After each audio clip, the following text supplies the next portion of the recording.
Bonjour et bienvenue dans cette vidéo. Je suis Amélie. Ceci n'est pas une vidéo officielle FFG ou Cascade Games, mais une version française des cours autour de Star Wars Unlimited pour en faciliter l'accès. Pour la version officielle, reportez-vous au cours de Jonah Kellman, directeur du programme pour Star Wars Unlimited. Bonjour à tous et bienvenue à nouveau dans le programme des ambassadeurs pour Star Wars Unlimited. Dans cette leçon, nous allons d'abord examiner ce que signifie une communauté saine et pourquoi c'est important, avant d'aborder quelques stratégies générales et des conseils spécifiques pour y parvenir. Développer et maintenir une communauté n'est pas facile. Il y a toujours de nouveaux défis et chaque interaction, même si vous pouvez vous appuyer sur les leçons passées, demandera une approche nouvelle. Maintenir une communauté signifie savoir quelle atmosphère et quel environnement vous voulez créer, ce qui inclut bien connaître votre public et les personnes qui font partie de votre communauté. Un club universitaire devrait avoir une atmosphère différente d'une ligue où des parents et leurs enfants jouent ensemble en équipe. Cela signifie aussi être à l'aise avec le fait que la taille de votre communauté va fluctuer, parfois de manière saisonnière en fonction des périodes scolaires, parfois de façon moins prévisible selon le succès d'une extension ou d'autres facteurs impossibles à anticiper.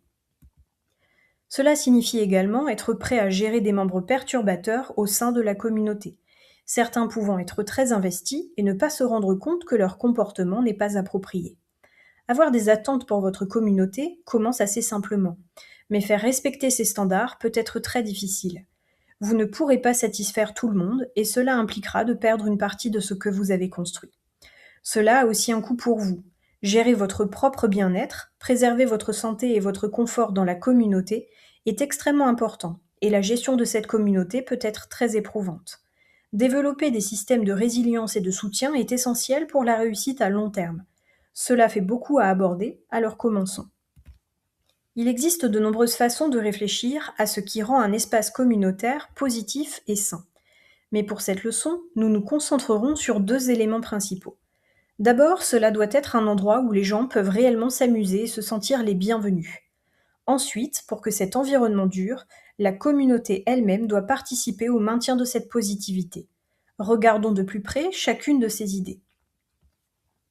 Une grande partie d'un environnement positif consiste à s'assurer que différents types de joueurs puissent trouver leur propre version du plaisir. Même dans Star Wars Unlimited, les gens viennent avec des motivations variées. Certains adorent les actions spectaculaires et les moments épiques, d'autres préfèrent les mécaniques astucieuses ou les thèmes de deck riches en saveurs, certains veulent exprimer leur créativité avec des constructions uniques, tandis que d'autres sont motivés par la compétition et l'amélioration personnelle. Un environnement sain laisse de la place à tous ces styles et évite de dévaloriser certains formats, decks ou approches du jeu. Personne ne devrait avoir le sentiment que sa façon préférée d'apprécier Star Wars Unlimited est de seconde zone. Un autre élément clé d'un espace positif est la manière dont on y traite les nouveaux et les joueurs de retour. Star Wars Unlimited, comme tout jeu de stratégie, comporte une courbe d'apprentissage et du nouveau contenu sort en permanence. Les gens feront des erreurs devant les autres et cela peut être embarrassant. Il est bien sûr préférable que ces erreurs soient considérées comme des opportunités d'apprentissage plutôt que comme une source de honte. Les membres expérimentés de la communauté peuvent faire une énorme différence en étant accessibles et bienveillants. La progression vient du fait d'aider les gens à se sentir à leur place, pas de l'exploitation d'avantages à court terme. Enfin, un environnement positif durable est un endroit où la communauté soutient activement des personnes de tout horizon. Cela inclut être accueillant envers des membres de genre, identité, culture, âge, capacité, situation financière et croyances différentes. Il est facile de supposer que l'inclusion va de soi, mais en pratique, elle demande de l'intention. De manière cruciale, la positivité doit être renforcée. Donner le ton ne suffit pas. Il doit y avoir une continuité, de sorte que les comportements respectueux et accueillants deviennent la norme. Lorsque cette culture s'enracine, elle commence à se maintenir d'elle-même, faisant de chaque événement un endroit où les gens ont envie de revenir. Une communauté saine ne fait pas que donner une bonne impression. Elle détermine si votre espace survit et prospère. Quand les gens s'amusent, se sentent soutenus et savent qu'ils ont leur place, ils reviennent. Ils amènent de nouveaux joueurs, invitent des amis, partagent du contenu et apportent des idées. Un environnement positif devient magnétique, attirant des participants qui ajoutent de nouvelles compétences, perspectives et énergie. Cela réduit aussi les frictions, moins de conflits, moins de malentendus et moins de situations stressantes à rattraper plus tard pour les organisateurs et les responsables. À l'inverse, négliger la santé d'une communauté engendre une forme de dommage lent et silencieux. Les joueurs ne vont peut-être pas se plaindre ouvertement, mais ils s'éloignent. De nouveaux venus peuvent se présenter une fois, puis ne jamais revenir. Des personnes qui se sentent exclues ne diront peut-être rien, mais elles et ceux qui auraient pu les suivre sont perdus. La toxicité et la négativité non traitées créent une pression que d'autres ressentent, même s'ils ne sont pas directement impliqués. Une communauté saine vous donne aussi de la marge pour grandir et vous adapter. Lorsque les participants ressentent de la fierté et un sentiment d'appartenance, ils aident à porter les responsabilités et à faire respecter les standards, plutôt que d'attendre d'un seul leader ou organisateur qu'il supporte tout le poids. Cet investissement partagé rend le groupe plus résilient face aux défis, aux changements et aux conflits. Il offre aux responsables le temps de se reposer et de réfléchir à long terme, au lieu d'éteindre constamment des incendies. En fin de compte, une communauté saine rend tout le reste possible. Événements, création de contenu, scène locale, engagement sur le long terme. Sans elle, même les efforts les mieux intentionnés finissent par s'effondrer. Avec elle, presque tout devient possible. Dans ce domaine, il est utile de comprendre certains concepts importants comme le seuil de rupture de confiance ou trust thermocline et la quantité de travail nécessaire pour réparer un mensonge ou une trahison. Vous ne prévoyez sans doute pas de trahir qui que ce soit, nous l'espérons, mais parfois, une décision stratégique et impersonnelle peut sembler calculée pour saboter quelqu'un. Un malentendu accidentel ou un oubli involontaire peut être perçu comme une tromperie, même si l'intention était innocente. Réparer une confiance perdue demande de la patience, de la transparence et une constance dans vos actes. Commencez par reconnaître l'impact qu'ont eu vos actions plutôt que de vous concentrer uniquement sur vos intentions. Expliquez les raisons de vos décisions lorsque c'est approprié et invitez au dialogue pour que les personnes concernées se sentent entendues. Les actions parlent plus fort que les mots. Démontrer votre fiabilité sur la durée est essentiel. Il est également important de reconnaître que la confiance ne se reconstruit pas en une nuit. Certains membres resteront prudents ou sceptiques plus longtemps que vous ne le souhaiteriez et c'est naturel. Il existe un vieux proverbe qui dit qu'il faut 100 vérités pour réparer un mensonge. Et même si c'est peut-être exagéré, le principe est juste. Gardez une attitude professionnelle, restez cohérent dans votre communication et montrez par des comportements répétés que vous êtes engagé envers l'équité et le bien-être de la communauté. En prenant ces mesures, même des erreurs et des malentendus peuvent devenir des occasions de renforcer une culture de responsabilité et de confiance et respect mutuel. Il est aussi important d'écouter le mécontentement.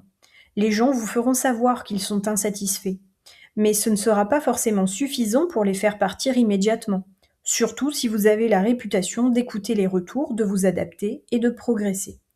Si vous continuez à pousser dans les mêmes directions malgré ces retours, organiser des événements trop compétitifs, avoir des saisons trop courtes, vous concentrer sur les tendances plutôt que sur le créneau établi que la communauté souhaite, vous finirez par briser la confiance qu'ils ont en vous.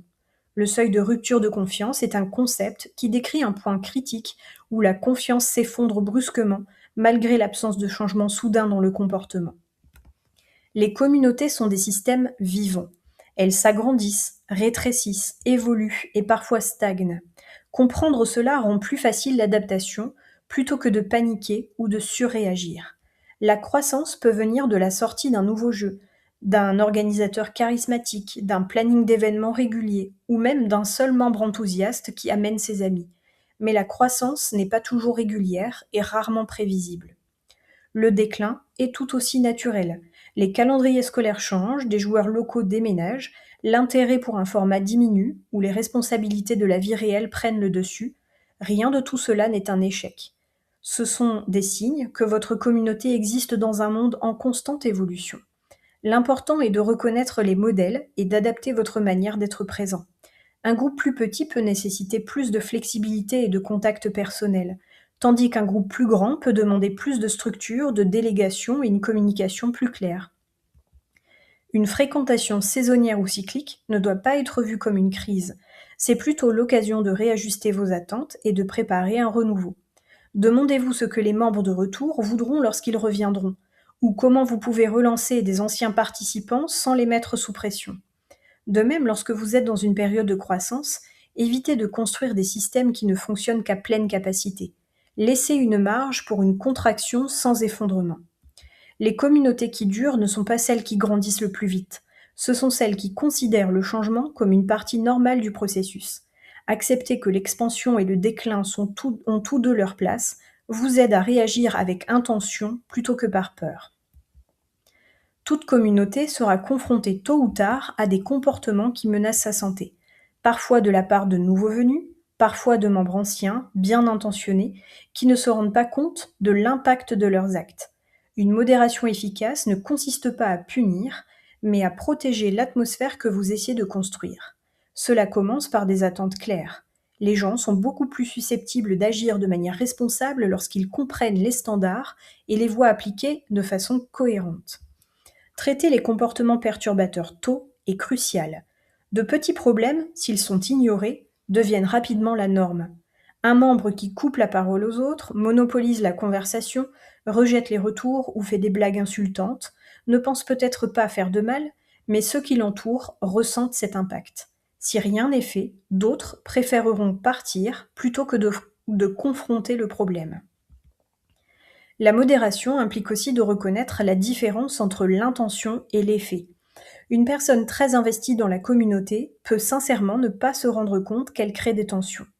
Aborder ces situations avec empathie peut préserver la relation tout en réajustant les attentes. Cependant, tout le monde ne réagira pas bien et tous les conflits ne se termineront pas proprement.